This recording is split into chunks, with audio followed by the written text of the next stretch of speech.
Hello बच्चों, कैसे हैं आप सब? I hope you all are doing great and I hope you all are happy, healthy and fine. Welcome back to your SST class. Now in today's class we are going to start our new chapter, which is chapter number 16, which is also our last chapter, and the title of the chapter is Role of India in World Peace. तो बच्चों, आज के chapter में हम देखने वाले हैं कि वर्ल्ड पीस में, राइट, जो पूरे वर्ल्ड में विश्व में शांति थी, उसमें इंडिया का क्या रोल था, राइट। सो सबसे पहले आपको यहाँ पे एक एक्टिविटी गिवन है, which is get set go. Get set go में आपको क्या करना है? Match the pictures of the founders of non aligned movement with their destinations and places. So आपको यहाँ पे क्या करना है कि जो भी फाउंडर्स है नॉन अलाइंड मूवमेंट के, उनके डेस्टिनेशंस और उनकी जो भी डेजिग्नेशन थी वो आपको बतानी है। तो बच्चों, जो फर्स्ट आपको जो पिक्चर दी गई है वो पंडित जवाहरलाल नेहरू की है, जो कि हमारे इंडिया के प्राइम मिनिस्टर रह चुके हैं and he was associated with India country. तो इसी के साथ आपको क्या करना है? आपको बताना है कि ये कौन से प्रेसिडेंट है और ये कौन सी कंट्री से एसोसिएटेड थे। So that is your homework, ये आपको कंप्लीट करना है। Now let's start with our chapter. So India has been the peace-loving country since pre-historical age. So बच्चों, हमें पता है कि pre-historical age में हमारी जो इंडिया थी, हमारा जो भारत देश था, वो काफी ज्यादा पीस-लविंग कंट्री हुआ करता था। It wants that all the countries of the world should live peacefully and cooperate one another in their economic and social field. तो हमारा जो देश है बच्चों, वो क्या चाहता था कि जितने भी कंट्रीज है वर्ल्ड में, वो आपस में पीसफुली रहे और वो एक दूसरे की मदद भी करे, चाहे वो सोशली हो, चाहे वो इकोनॉमिकली हो। And it does not like any type of prejudice among the people और अमंग द कम्युनिटीज।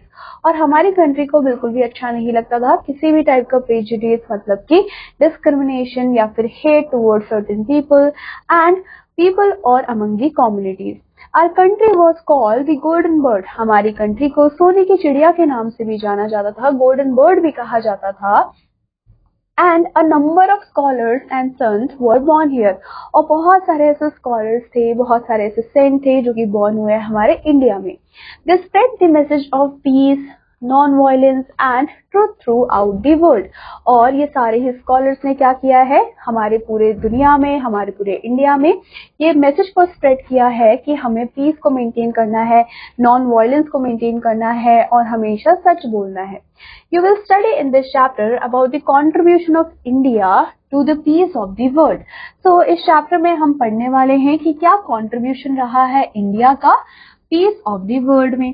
तो बच्चों, सबसे पहले हम बात करेंगे India in the United Nations. So India is one of the 51 founder members of UN. So बच्चों, India क्या है?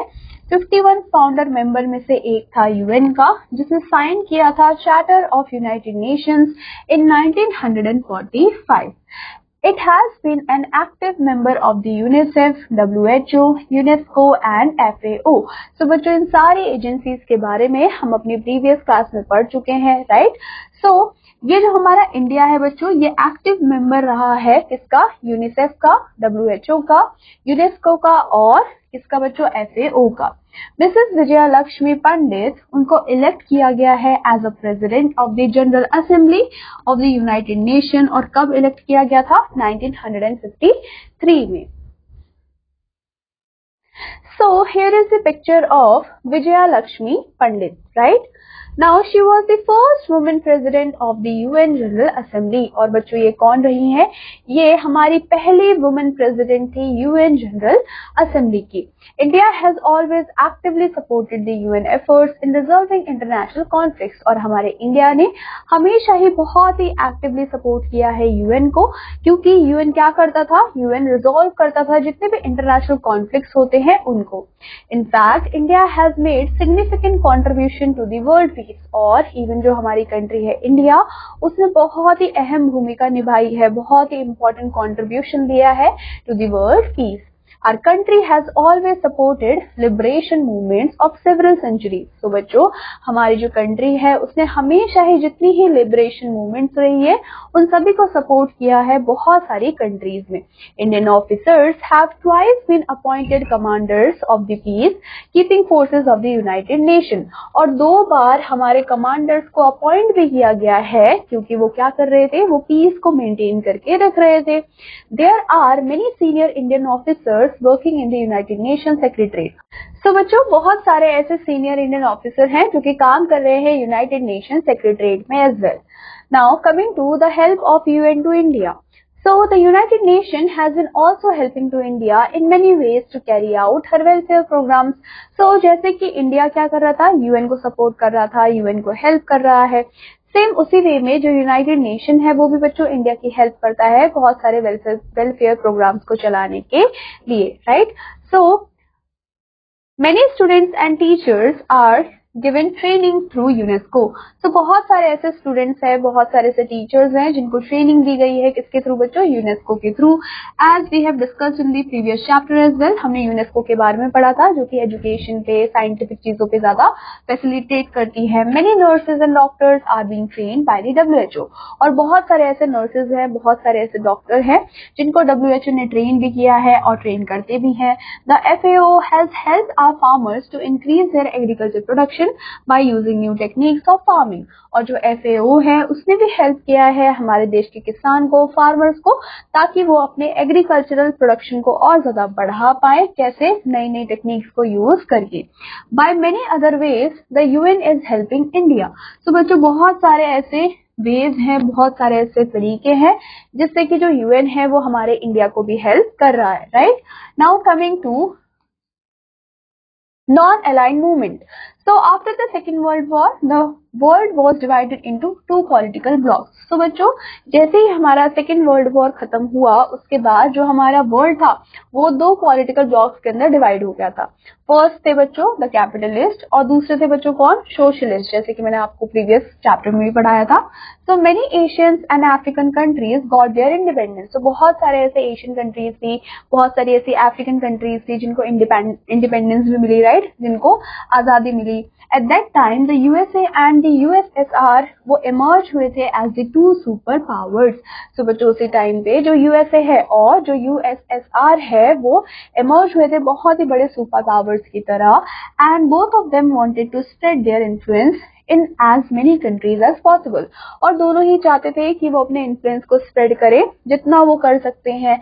The result was that some of the newly independent countries joined either the capitalist bloc which is headed by USA or the socialist bloc which is headed by USSR. So बच्चों हमें result में क्या देखने को मिला कि बहुत सारे ऐसे न्यूली इंडिपेंडेंट कंट्रीज थी, राइट, जिनको जस्ट अभी इंडिपेंडेंस मिली थी, तो उन्होंने ज्वाइन कर लिया था या तो कैपिटलिस्ट ब्लॉक को जो कि हेड कर रहा था USA, या फिर वो ज्वाइन कर लेते थे सोशलिस्ट ब्लॉक को जो कि हेड कर रहा था USSR, राइट. सो उसकी वजह से हमें क्या देखने को मिला, हमें एक एटमॉस्फेयर देखने को मिला कोल्ड वॉर का in the world. Some military pacts were also made such as NATO. तो बच्चों कुछ मिलिट्री पैक्ट्स को भी बनाया गया जैसे कि North Atlantic Treaty Organization and Warsaw Pact by the capitalist countries and socialist countries respectively. तो इन सारी चीजों को बना दिया गया. But India remained neutral. लेकिन हमारा जो इंडिया है वो एकदम न्यूट्रल रहा and did not join any of these blocs. और इन दोनों ही ब्लॉक्स को ना तो कैपिटलिस्ट ना ही सोशलिस्ट, दोनों में से किसी भी ब्लॉक को ज्वाइन नहीं किया. सो बच्चों it initiated a movement of those nations which neither wanted to join the capitalist और द सोशलिस्ट ब्लॉक. तो इसी की वजह से एक मूवमेंट स्टार्ट हुआ, एक थिंकिंग स्टार्ट हुई कि वो कंट्रीज कहाँ जाएंगी जो ये दोनों ही ब्लॉक्स को ज्वाइन नहीं करना चाहती हैं. So this movement was called the non aligned movement. तो इसी वजह से एक मूवमेंट चलाया गया और इस मूवमेंट को नाम क्या दे दिया गया, non aligned movement, which means कि हम किसी से भी अलाइन नहीं होना चाहते, चाहे वो कैपिटलिस्ट हो चाहे वो सोशलिस्ट हो. This movement was based on 5 principles. अब ये जो मूवमेंट था वो 5 प्रिंसिपल पे बेस्ड था जिसको नाम दिया गया Panchsheel, right, and it is initiated by then the Prime Minister of India. और इसको इनिशिएटेड करने का काम किसका था, जो हमारे इंडिया के प्राइम मिनिस्टर थे उनका था, जो कि कौन है बच्चों, Pandit Jawaharlal Nehru. At a conference at Bandung, which is Indonesia, in April 1955. NAM is actively working for disarmament and peace. और बच्चों जो NAM है वो एक्टिवली काम कर रहा है पीस के लिए. Now coming to the principles of non aligned movements are. तो बच्चों कौन कौन से प्रिंसिपल्स होते हैं नॉन अलाइंड मूवमेंट्स के. So the first one is mutual non aggression, right. Second one is mutual non interference in each other affairs, which means कि एक दूसरे के अफेयर्स में इंटरफेयर नहीं करना है। कमिंग टू नो मोर, यहाँ पे आपको एक इंटरेस्टिंग फैक्ट गिवन है which is about Nelson Mandela. तो बच्चों, Nelson Mandela first black president है साउथ अफ्रीका के, एंड उन्होंने 27 साल जेल में बिताए क्योंकि वो फाइट कर रहे थे against the policy of apartheid of the white people, right. Then the third one is equality and mutual benefit. The fourth one is peaceful coexistence. The fifth one is mutual respect for each other, territorial integrity and sovereignty. And ये सारे ही क्या थे बच्चों? उनके principles थे। The non-aligned movement was born in September 1961. So बच्चों, ये जो मूवमेंट है ये कब स्टार्ट हुआ, कब बॉर्न हुआ? तो 1961 में इसको स्टार्ट किया गया, when the first non-aligned summit, जिसको कहाँ पे हेल्ड किया गया बच्चों? At the Belgrade, which is Yugoslavia. The president Marshal Tito of Yugoslavia, prime minister Pandit Jawaharlal Nehru and president Nasser of Egypt were the founders of this movement. और ये क्या थे बच्चों? ये तीनों ही फाउंडर थे इस मूवमेंट के।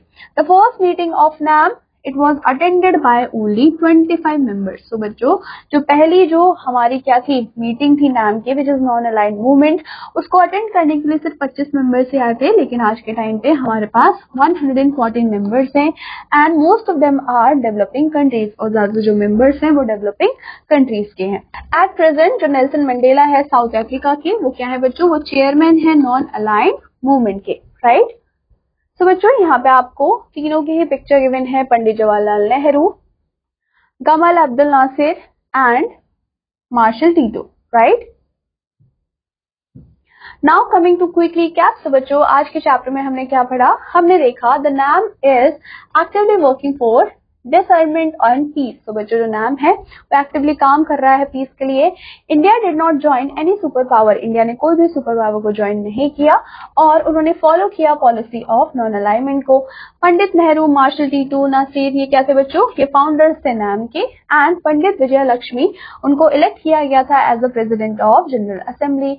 जो इंडिया है बच्चों, वो यूएन का मेंबर रहा है सिंस इट वॉज ऑर्गेनाइज, जब से उसको ऑर्गेनाइज किया गया है तब से इंडिया यूएन का मेंबर रहा है और अभी भी है। सो बच्चों, that is all about quick recap and that is all about this chapter. I hope आपको ये चैप्टर अच्छा लगा होगा, एंड आई होप कि आप इसको अच्छे से रिवाइज करेंगे। तो इसी के साथ हमारे सारे चैप्टर्स होते हैं यहाँ पे कंप्लीट। आपको सारे चैप्टर्स को अच्छे से रिवाइज करना है, अच्छे से लर्न करना है, उसकी एक्सरसाइज को कंप्लीट करना है, एंड एग्जाम्स में अच्छे से आंसर्स को भी राइट करना है। So that is all about this class. So I am wishing you all the very best for the exams. I will meet you in your next class. Till then take care and bye bye.